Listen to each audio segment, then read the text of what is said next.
Hey guys, welcome back to the channel. Today I'm going to be working on a 2009 Toyota Highlander Limited. I'm going to be doing the full brake service on the front. So without any further ado, let's go ahead and get started. Okay, so before the brake job actually starts, the first thing I always do is to make sure that we clean the brand new rotors with some brake clean. Just make sure we get all the packaging grease and things like that off the surface. And of course, you're going to be doing both sides. Okay, so we're going to go ahead and just take off the wheel. And let's get to the brakes.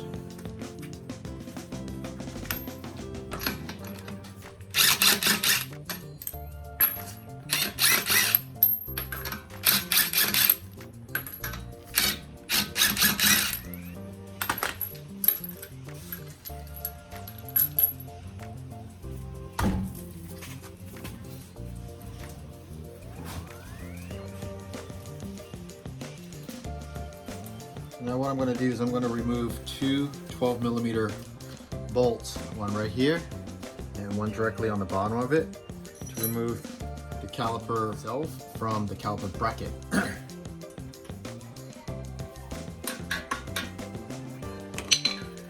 And they shouldn't be on there very tight.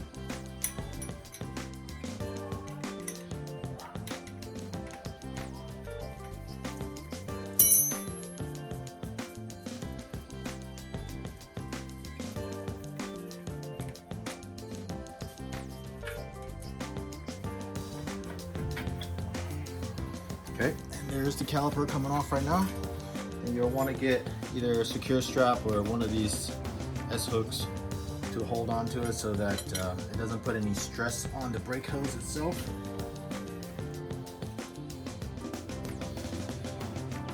Now we're going to go ahead and remove the caliper bracket itself. Now, just to show you where those two bolts are, one is right here, one's right here. This is the part that actually holds the caliper itself. Now what we're going to do is we're going to remove the two 17mm bolts. There's one down here, and there's one right here. That will take off the actual caliper bracket itself.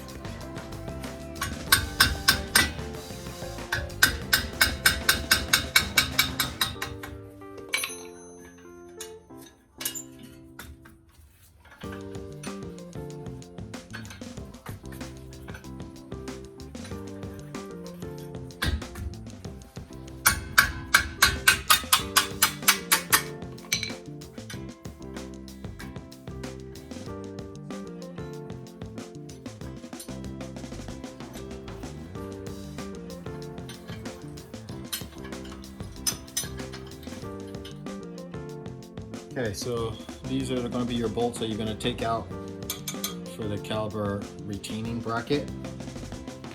So once you do that, the whole assembly just comes out.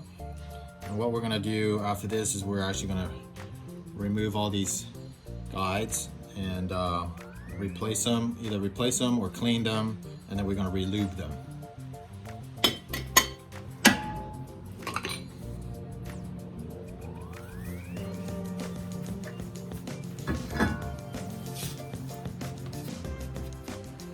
So what you already want to do is right here, is you want to, for the hub assembly itself, is just to use a wire brush and go ahead and just clean that up so that it's got a good mating surface for the new one.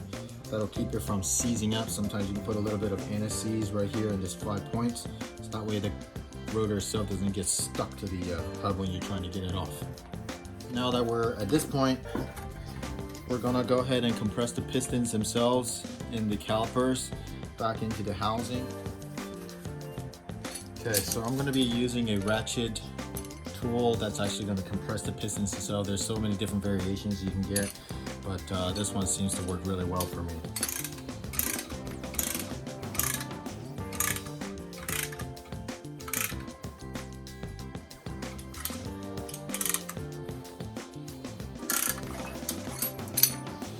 Okay, you can see the pistons itself is completely flush with the housing now.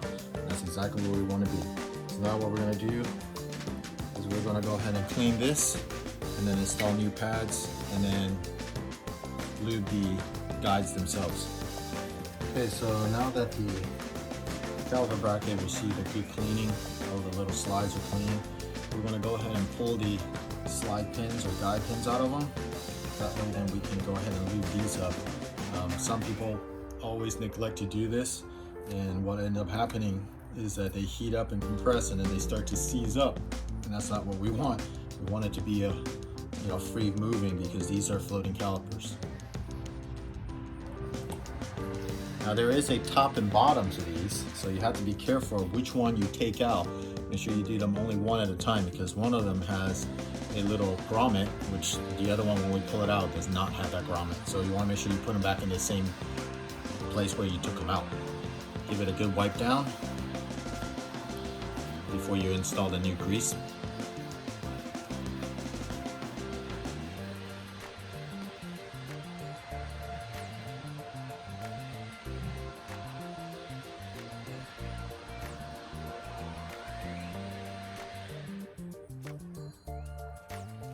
And there it is.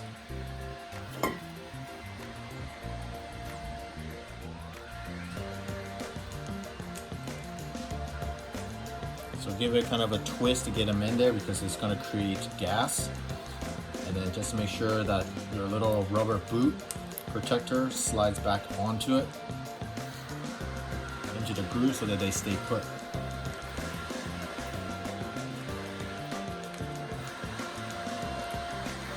And here's the one on the bottom. You see how there's no grommet on it. So like I said, you got to be very careful how you take these out and put them back in the same direction that you're pulling them out.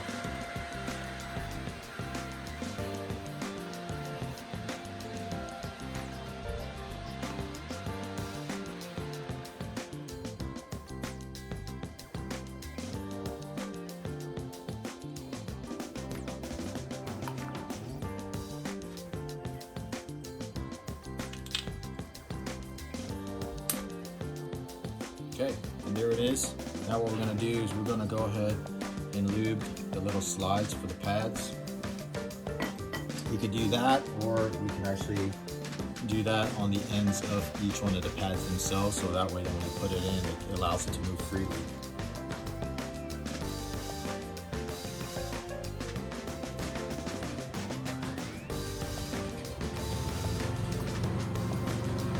And there it is, lubed up, ready to go.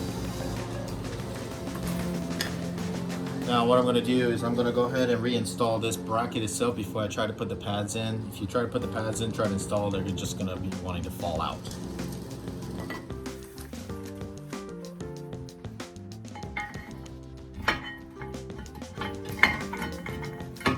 Now obviously I didn't record the section where you put the rotor back on before you try to put the caliper bracket back on. So just remember to do that before you bolt this piece on. Otherwise you're going to have to take it off and do it again.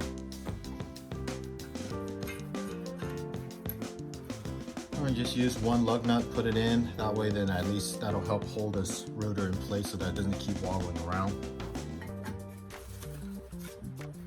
Okay.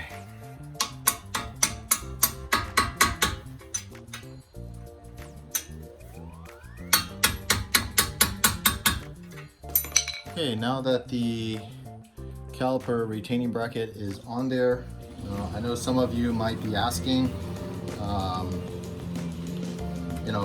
how do I know that the rotor that I'm putting in, since I'm putting in performance rotors, and these are actually by Power Stop, which way the holes are supposed to go. Some people think that they should go front, some people think that they should go to the back.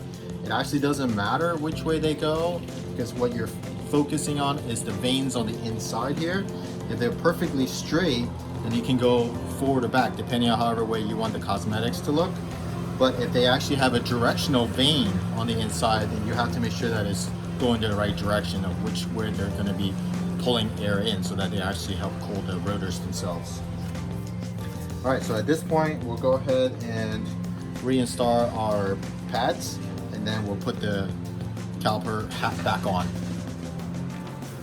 Okay, the pads are installed. Pretty straightforward, like I said, just slide them back on, make sure that everything lines back up. We're going to go ahead and install the caliper hat itself. Okay. And we're going to reinstall our two 12mm bolts.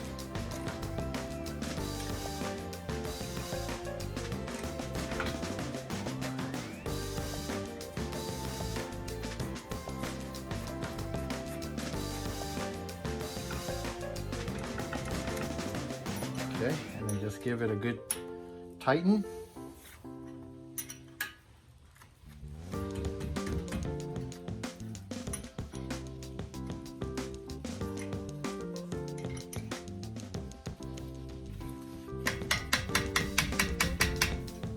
And same deals with these, they do not need to be torqued down crazy amounts so that they're actually tight. And there you have it. You will actually just repeat this exact same procedure on the other side of the car. Now we're just gonna put the wheel back on, and this one is ready to go. Okay, so now that we've got the car lowered back down to the ground, got all our lug nuts on, we're gonna go ahead and do this final torque. So on a Highlander from 2001 and 2017, I believe the manufacturer calls it for it to be 76 foot-pounds, plus or minus 5 pounds. So I'm gonna go ahead and torque all of my lug nuts to 80 foot-pounds. And just remember, when we do these, we do them in a star pattern because it's a 5 lug. And then after I do the lug 5, the star pattern, I'll go ahead and do in each individual one to finalize.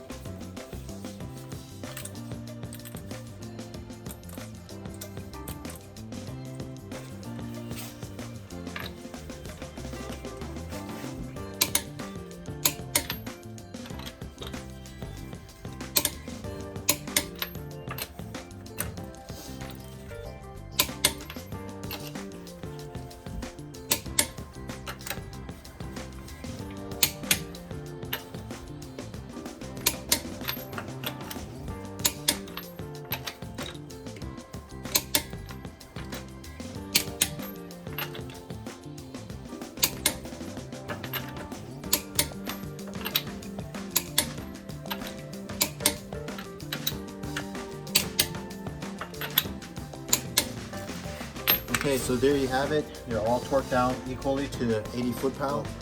You're all said and done.